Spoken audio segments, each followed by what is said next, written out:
Alright guys, welcome back to the channel. It's Erock Rodz, and today we're reviewing the iScooter iX3 electric scooter. This is an affordable electric scooter that could hit 25 miles per hour and is a more affordable version of the Segway ZT3 Pro. We're going to do a test ride, go through some of the specs, give our thoughts on this electric scooter. Let's do it. Let's do a quick unboxing of the iScooter iX3.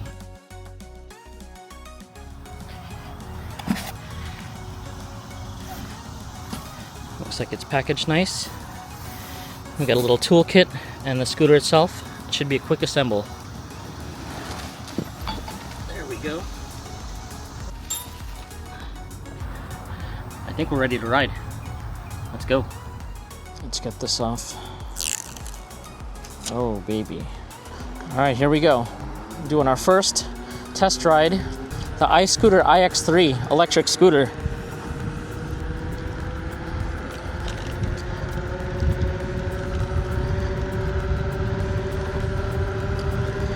And I'll tell you right now, this thing feels solid, man.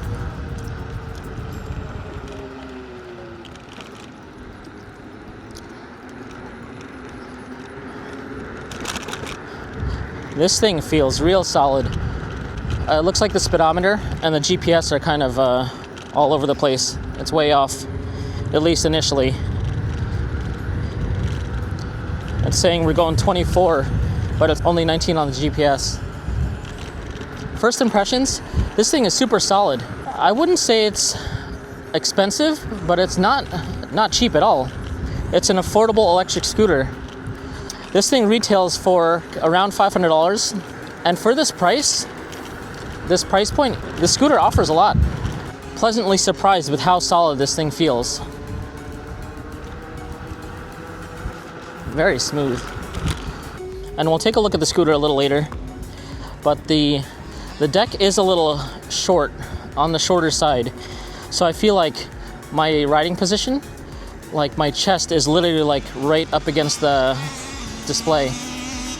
This is advertised as a off-road / commuter scooter. It comes with some nice beefy 10-inch off-road tires. So I kind of want to just rip through this grass for a little bit and see how it feels. Let's do it. It does have dual suspension, but the travel is very small. Not super smooth, I should say. It's pretty bumpy. Oh, yeah, I definitely prefer that on the street. All right, let's pull over and take a quick look at the scooter and just run through some of the specs.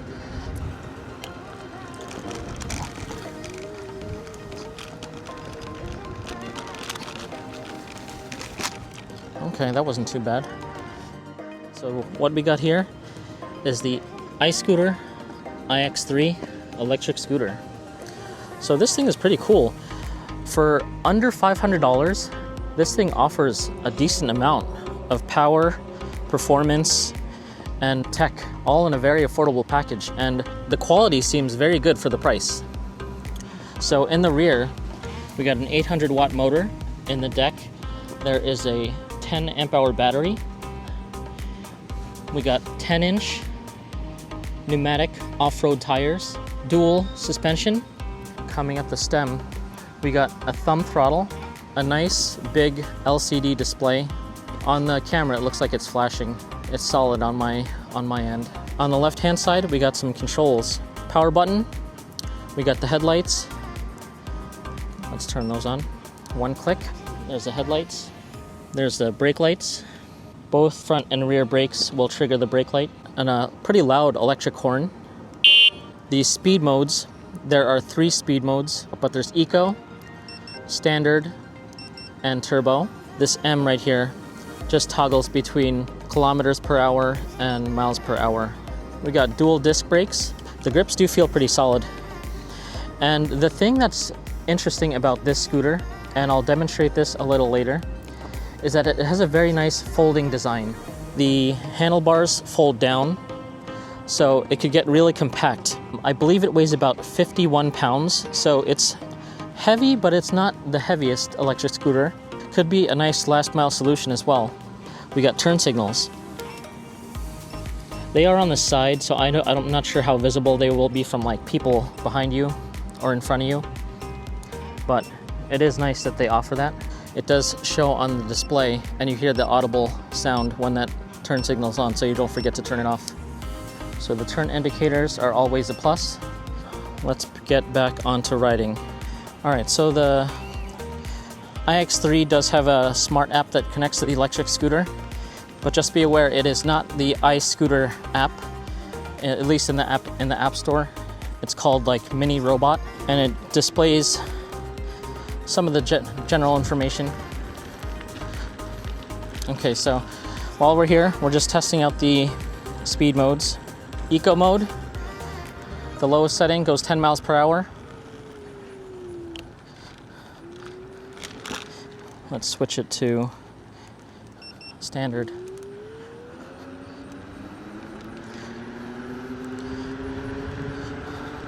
Looks like standard gets to 18. And I got a car behind me.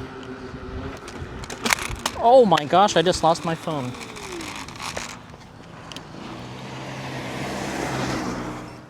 Ooh, that sucks. Didn't lock my phone case. So it looks like I gotta get a new screen protector.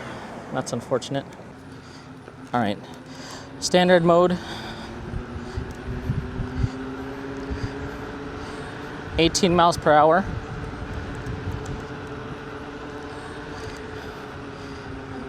And then we'll switch to turbo, which is basically what I've been riding it on. And it says it caps at 25. And the display says it's gonna go 25, hitting 24, almost 25, but I gotta turn on my GPS because I don't feel that it's accurate.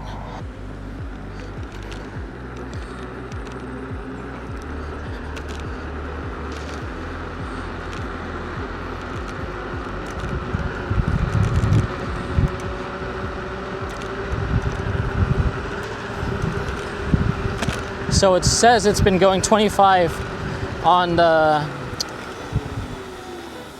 display, but I don't know if you noticed, but the GPS was still working its way up. So the display is kind of way off from the GPS. See, it's saying 25, but it's really 19 on the GPS. It looks like the top I got was 24. And it seems like it's just being electronically capped. So one thing that I don't like, but that's just a personal preference, is I don't like the thumb throttle. It's a different kind of thumb throttle. So I think I'm just not used to it. It feels a little awkward to me. When it comes to scooters or e-bikes, I prefer twist throttles. So I would have preferred that. I feel like I don't have good thumb dexterity to control the speed. And I didn't mention, but this thing is pretty torquey. Like in the low end, it kind of is almost like jerky because it's putting a lot of power out right at once. In the sport mode, it doesn't necessarily have like a smooth takeoff. It's like very sudden. So if you're a new rider, do it kind of slowly because it is pretty torquey, the low end. The ride itself is smooth. It's just the throttle curve. It picks up right away. And I was mentioning earlier, the deck is a little shorter, just to compare. It feels a little bit shorter to the Segway ZT3 Pro that I have. Definitely feels a little bit shorter. It's saying 25 on the speedometer, but it's 5 miles off.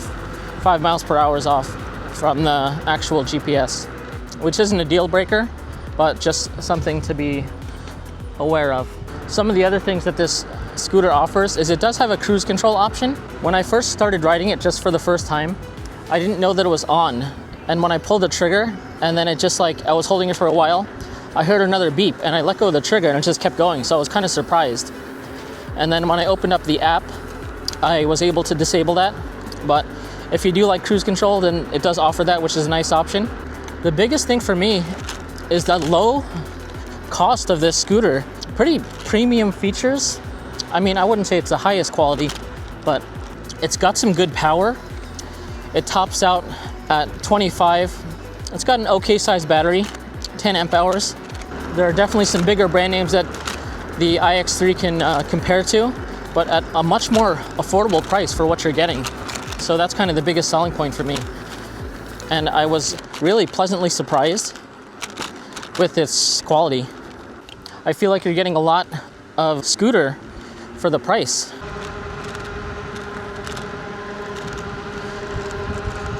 Come on. Yeah, it doesn't want to hit 25 on the, oh, there it is, 25. So let's take this, put it in slow setting. And then the handlebars come down just like this. You pull these out. Oh, there we go. Pull it out, comes down. Pull it out, comes down. So that gets pretty compact. Down here, they pull this pin, pull the red lock out, and then we pull this side. Oh, and then that will collapse right there. And it should go right into this notch, and then now it's locked. It does fold into a pretty small size. You could definitely throw this in the back of your trunk. And then, like I said, it's about 50 pounds. So definitely doable. So one thing I want to showcase about this scooter is it does have a smart app, and it has a cool feature that you could lock the scooter. I guess if you're taking a break, you could lock it so somebody can't just jump on and start riding it. So I'm gonna click the lock button, and I'm gonna put down the camera so you can see. So right now the scooter is locked. It says P, like I guess park, on the display. And if I try to throttle it, and look, I'm trying to roll the scooter, and look, it's like rolling backwards. So it's stuck, and this little alarm is going off. So it's a cool safety feature. Nobody's can take your scooter. I mean, yeah, they could pick it up, but, and then if you try to turn it off and hold the power button, nothing happens. So the only way to get it out is to unlock it. So it says P, gonna unlock it, and then it's back to normal. So that's a pretty cool feature in my opinion. That was basically my first test ride, and first impressions so far are positive. So far I'm liking it. I'm liking the power, I'm liking the quality, I'm liking the features, all for a nice affordable price. Thanks for checking out the video. As always, if you enjoyed the content, please consider subscribing. Hit the thumbs up button, it really helps out the channel, and we'll catch you on the next ride. Alright guys, ride on.